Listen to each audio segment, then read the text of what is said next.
You have your final run, and you couldn't help be moved watching you be emotional there. Like it No, kind of thanks. like have you seen yourself after you've had that run and how emotional you were? I've watched a bit of it. Yeah, I can't watch it without getting emotional.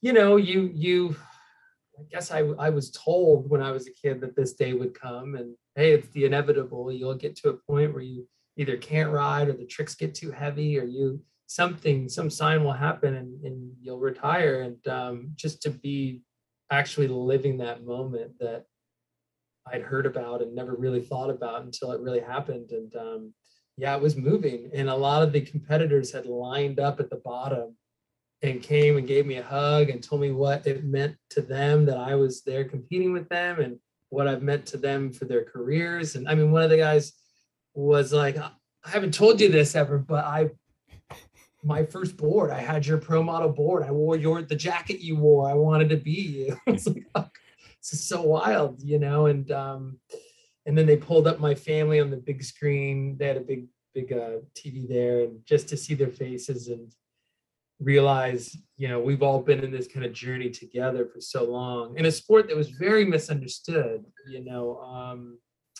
Snowboarding had no Olympics. It had the X Games had barely even started. It was very like we were kind of throwing our lives away in people's opinions by putting so much into this sport.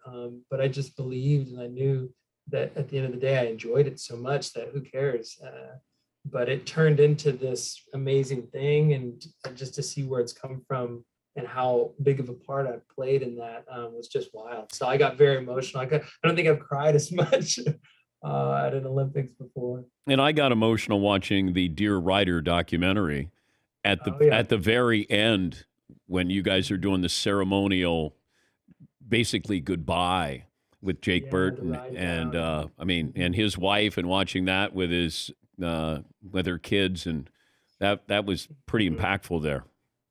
Yeah, heavy, like really the father of our sport, and his passing was just so heartbreaking for a lot of us, and it happened very suddenly. So I know he had his certain health problems throughout his life, but this one came so quickly and so abruptly.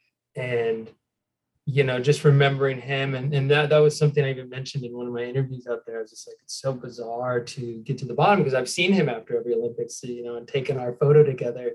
And I think he would have been proud um, on how everything ended. And it's just wild to see how much the sport has changed. They used to dig those half pipes with shovels. Now to look at the mine, this it's huge. It's 22-foot walls. I mean, I don't think the TV really puts it into perspective, the scale of it all. But just to see where it's come is just incredible.